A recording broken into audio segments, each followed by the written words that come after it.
So, okay, guys. All right, we got it all figured out. We're all good here now. So we can see here in the chat, there are a lot of people who are trying to guess what the correct number is. I'm not going to read through everybody's name here, but we are going to give it a spin and we will recognize those who got it correct. Let's shuffle up these numbers a little bit, and here we go.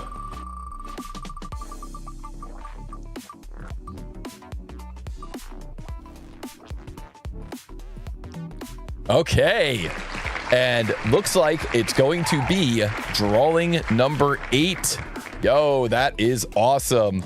So this is going to be a good one.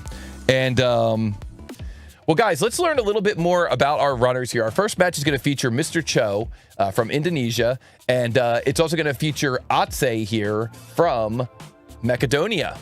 So if you guys, maybe Joel, maybe you could tell us a little bit about MrCho and about Atse.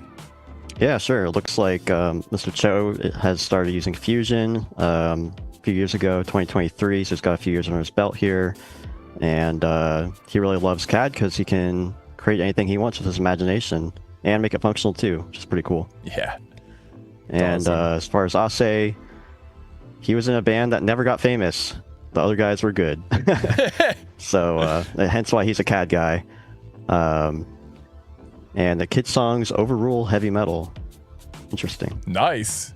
You must have some experience there on both fronts. I know that I've played a lot of music as well. You know, I always have an instrument behind me, and I know that feeling of being in a band that never got famous, but it's still a lot of fun. I love music. All right, guys. Well, here we go. Looks like MrCho is maybe a little bit newer to the world of 3D CAD. I'd say he didn't really share too much about his professional background, but he's been in the game for quite some time. He knows a lot about manufacturing and a lot about building parts that are going to be manufactured. So let's see what the Wheel of Fate has in store for these guys. And this is exciting, and I'm ready for this first match. So here we go. Our first match of the day. MrCho, our number 16 seed, going up against Atse, our number 9 seed. We got Indonesia versus Macedonia. We got Fusion versus SolidWorks. This CAD versus CAD battle begins in 3, 2, 1, go! What is the mass of this part in XXXX grams? The tolerance on this part is plus or minus 1 gram, and we can see this part is made from 1060 aluminum. And here we go. Both of our runners are grabbing a screen capture. Both of our runners are jumping into their CAD system. Let's jump over to this CAD versus CAD battle. We've got MrCho on the left running Fusion. We've got Atse on the right running SolidWorks. It looks like Atse on the right is starting off by kind of looking at this part from the end view, kind of creating that little angled shape and coming up and over the top. And it looks like MrCho is starting instead from the top view, looking down, kind of creating that base. I think both of those strategies are valid. I know that in the world of manufacturing, I often will start with that kind of front view, that top view, kind of like that, get that base shape in place first. But I don't know, Joel, what do you typically do? I think, working bottom up is a valid strategy. Both of these are obviously valid strategies. So it's going to be really interesting to see, who comes up top here first. Just because two totally different approaches, but two totally valid approaches too. Yes, well said. Yeah, so it looks like MrCho was able to get that first sketch in place. He might be drawing first blood here. Let's see if he can get that first solid feature in place first. So MrCho taking that approach of drawing that base in place, extruding it up here. Here we see he was able to just type in that dimension and bringing this thing up to the required dimension for that base. Oh, and adding some draft to it as well. Yeah, already got the draft in. Already got the draft in there. Yo, let's go. So let's see how that works out for him. And we see here that Atse is going to be, looks like he's doing some draft as well using the draft wizard tool in SolidWorks. So interesting. I sense some symmetrical mirroring in the near future here. Yes. For Atse. Yeah, I agree with you. It looks like Atse is opting to maybe just create a quarter of the model first, and then he's going to probably, like you said, probably do leverage some symmetry, maybe come up with a solution. Oh, that was kind of interesting. He was able to do that extrusion right up to that face. Okay, and then bring it back forward there to that sketch. Now we can see MrCho looks like he's working out that circular feature, position that circular feature.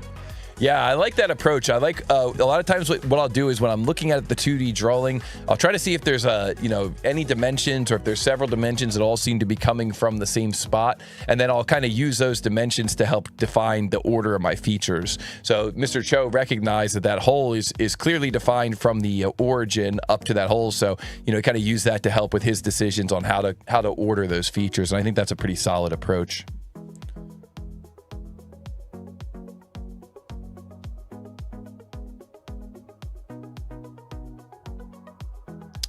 Oh, interesting approach there from Atse. I wasn't sure what exactly he was up to, but you notice how he extruded the whole thing solid, included the draft on that extrusion, and then cut away that central area, as opposed to modeling the base and then adding that upper area. That was really unexpected and really clever. I like the way he came up with that solution. Now we see he's trying to create a rib here, and not even trying, just doing it. MrCho looks like he's getting close. And MrCho, yeah, it looks like all he's got to do is get that last rib. These guys are really getting close on this one. Wow, both of our runners coming through here, and Atse doing kind of a double mirror on that thing. And so we're going to keep an eye on the chat and see if this answer comes in. And Atse comes in with an answer, 1251 grams, and that is not correct. That is not correct. So very nice modeling there, but that answer is not correct. Comes in with the answer 1251. So now Atse is going to go and look at his model. He's going to see if he can't figure out what is wrong with his model, what is off. He's going to be looking at the drawing. And meanwhile, this might open the door for MrCho, newcomer to the tournament, using Fusion. So both of our runners carefully working on that rib here to make sure he gets it right the first time. Rambro's Workshop saying cool and focus, cool and focus. And now Atse's got to be a little scared to enter his answer again because he's only got one more shot at this thing. But we see that MrCho on the left is also kind of coming down. Both runners have their answer on screen, but I'm not seeing it in the chat. I don't know if we're running into this issue that we ran into before. We saw Atse was able to get his answer in there the first time through, but we're waiting to see it. So MrCho comes in with an answer. So his answer is 1411, and that is not correct. That is not correct. So now we see Atse coming in with his answer 1409. And that is correct. And so congratulations to Atse earning that first point. And wow. Talk about a close tolerance on that one. You'll notice that MrCho came in with his answer, which was 14. Oh, here you see MrCho came in with his answer 1411. And the correct answer was 1409 plus or minus just 1 gram. Just 1 gram. He was just 1 gram out of tolerance. So close there. I think that the issue there was probably those fillets on the corners. Those fillets are designed to not be conical, but to be true fillets. And I think that was probably the issue, is that he extruded with the draft, and that got him into a little bit of trouble there. But wow. What a close match between these guys. They really got close coming down that home stretch. And that is what it's truly all about. So guys, GG to the winner of that match. And once again, thank you so much to Prusa, our prize sponsor, for providing that amazing prize. And GG to Atse earning that first point, getting one step closer to that prize. But you got to win 2 points to move on. So let's turn back. So that was a pretty epic CAD versus CAD battle. I really enjoy watching these CAD experts battling it out. And let me know down below in the comments what you learned from this highlight video. Were there any cool tips and tricks that you picked up just by watching these experts? I know I definitely did.